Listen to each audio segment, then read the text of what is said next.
Machen Freisprechgeräte am Motorradhelm eigentlich Geräusche? Also nervt mich das bei höheren Geschwindigkeiten? Und wie schnell fahren eigentlich 125er? Muss man die immer noch auf 80 km/h drosseln? Diese und ganz viele weitere Fragen klären wir in dieser Folge Frag Marc. Viel Spaß dabei!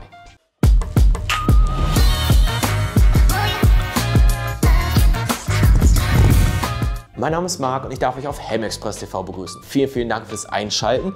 Ich habe wieder Fragen unserer Instagram-Community mitgebracht. Wenn ihr noch nicht dazugehören solltet, schämt euch. Erster Link in der Videobeschreibung oder ihr guckt einfach mal hier vorbei. Ich würde mich darüber freuen, wenn wir uns dort sehen. Die erste Frage kommt von 66 Mesut 90, der sehr fleißig Fragen stellt. Vielen Dank an der Stelle. Und zwar fragt er, Helm vom Sitz runtergefallen, zwingend ein neuer notwendig. Lasst mich dazu einmal darstellen, was passiert sein könnte. Denn wenn er so vom Sitz, von der Sitzbank runterfällt, sind das ca. 80 cm, die er da fällt, wenn er nicht vorher irgendwie auf einer Fußraste aufschlägt oder ähnliches.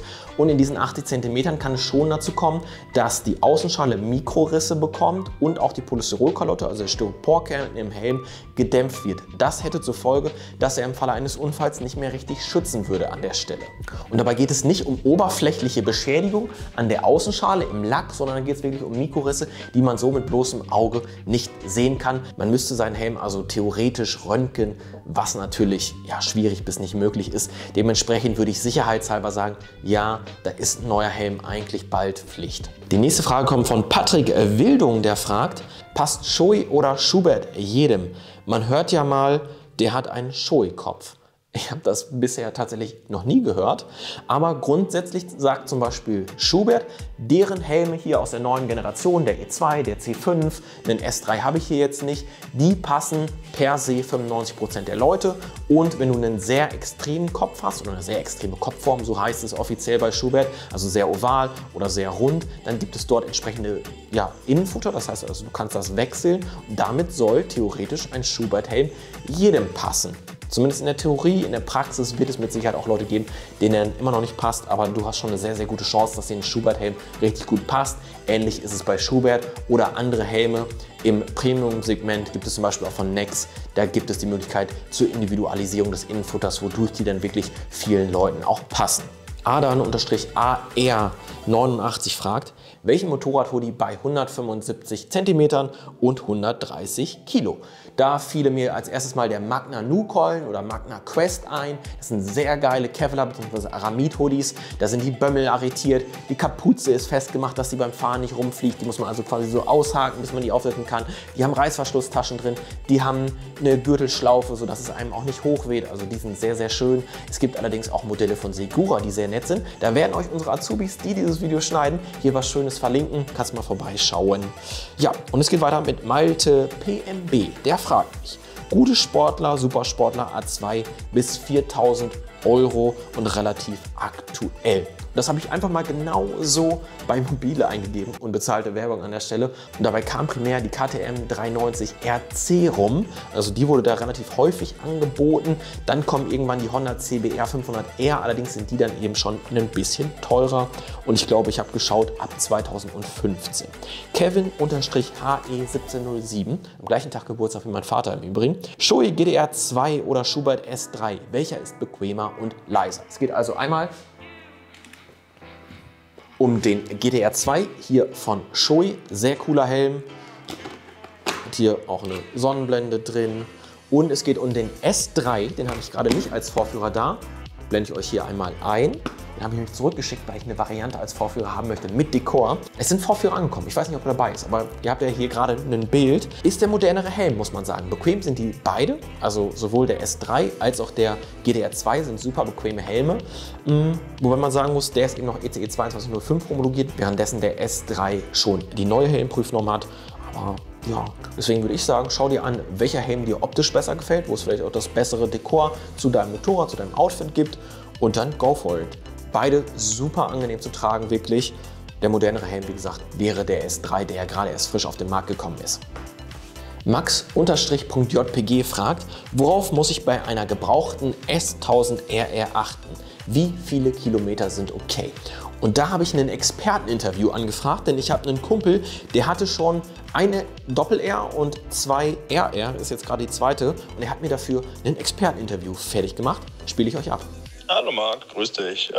Ja, Thema Doppel-R oder auch Single-R, da machst du eigentlich nicht viel falsch. Ich finde, das ist für den Preis echt ein super Motorrad, also auch die Single-R. Darauf achten wüsste ich gerade nicht viel. Bei 30.000 gibt es eben eine teure Inspektion.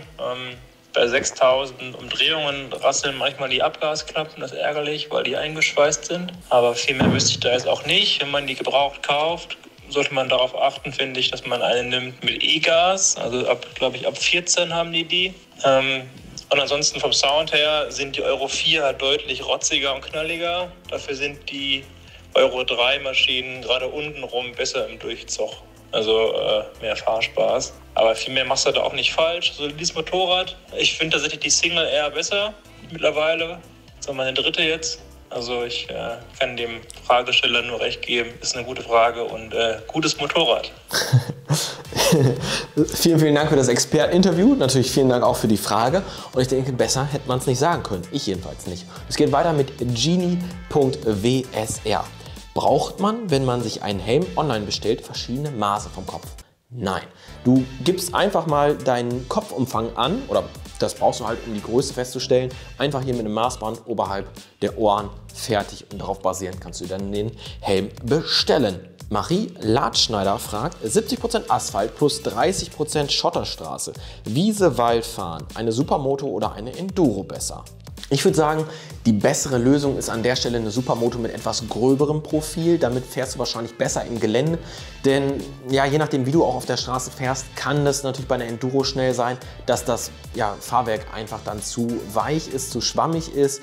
Umgekehrt ist es natürlich so, dass wenn du mit einer Supermoto im Gelände fährst, dann ist das Fahrwerk einfach zu straff abgestimmt und auch die Felgen sind da ja nicht für ausgelegt. Aber ich sag mal, wie du gerade beschreibst, eine Schotterstraße etc. kannst du natürlich auch dann gut fahren, sofern du ein bisschen gröberes Profil drauf hast. Alternativ wäre natürlich auch Scrambler für diesen Einsatz eigentlich richtig gut geeignet. Also zum Beispiel die neue Honda CL500 würde da auch sehr gut passen. DE1929 fragt, Helm für BMW S1000R. Also wieder bei dem Thema, da gefällt mir zum Beispiel der Shark Spartan GT Pro Carbon sehr gut. Den könnte ich mir auf einer S1000R richtig gut vorstellen. Gerade weil ich von dem Kumpel, der mir gerade auch die Sprachnachricht für euch gemacht hat, weiß, wie geil so eine S1000R mit so einer Vollcarbon-Maske aussieht. Sehr schön. Und dann fragt als nächstes Torben Schön, kannst du einen guten praktischen Helm für nicht allzu viel Geld empfehlen? Kann ich sogar 5 empfehlen. Ich verlinke euch nämlich hier mal mein Video zu den Top 5 Integralhelmen von 2023 bis 250 €. Und ich denke, das trifft ziemlich genau das, was Torben hier sucht. STO-Kai Lacker fragt, wie schnell darf man mit A1-Führerschein auf einer 125er fahren. Als ich damals einen 125er Führerschein gemacht habe, waren die alle noch auf 80 km/h gedrosselt, beziehungsweise man musste halt Geld dafür bezahlen, dass sie dann gedrosselt werden, denn ab Werk waren sie auch nicht gedrosselt. Ja, das ist seit einigen Jahren nicht mehr der Fall. Das heißt also, du darfst mit A1 so schnell fahren, wie das jeweilige Motorrad eben fährt. Das ist vielleicht bei einer Honda MSX 125 nur 90 km/h, aber wenn eine Yamaha YZF-R 125, 130 fährt, dann fährt die halt 130. Und das ist natürlich ganz cool. MT0721 Rider fragt, was hältst du von Motorradjeans? Gerade Trilobite und John Doe werben mit AAA-Zertifizierung.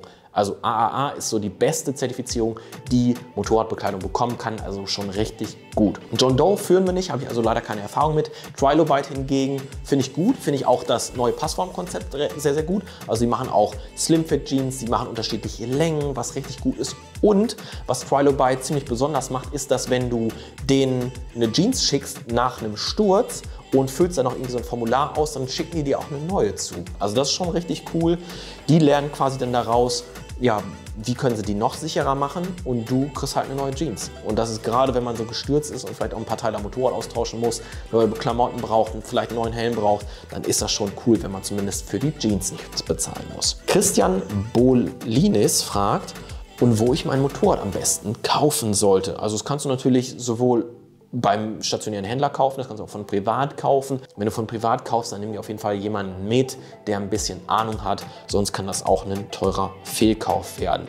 Und suchen kannst du auf Mobile, haben wir im letzten Video schon drüber gesprochen, oder auch auf Kleinanzeigen, wobei ich es da unfreundlicher finde und vor allen Dingen ist es dort auch irgendwie unstrukturiert, das Angebot. Dementsprechend, also ich hänge immer bei Mobile rum. Tommy.mm93, also ein Marquez-Fan, fragt, macht so ein Sehner am Helm Geräusche? Also grundsätzlich ist es ja so, wenn man so ein Gerät hier seitlich dran hat, hat das natürlich auch immer einen Windwiderstand. Hier ist mein 50C, also eine Kamera gleich mit drin. Die ist natürlich noch mal ein bisschen größer als ein normales Freisprechgerät. Irgendwann macht das auch Geräusche bei hohen Geschwindigkeiten, aber das ist in meinen Augen so wenig, dass es wahrscheinlich im allgemeinen Windgeräusch untergeht. Ja, es hat Windwiderstand, um genau zu sein, und alles, was Windwiderstand hat, macht auch Geräusche. Allerdings ist es mir echt noch nicht aufgefallen, auch bei höheren Geschwindigkeiten.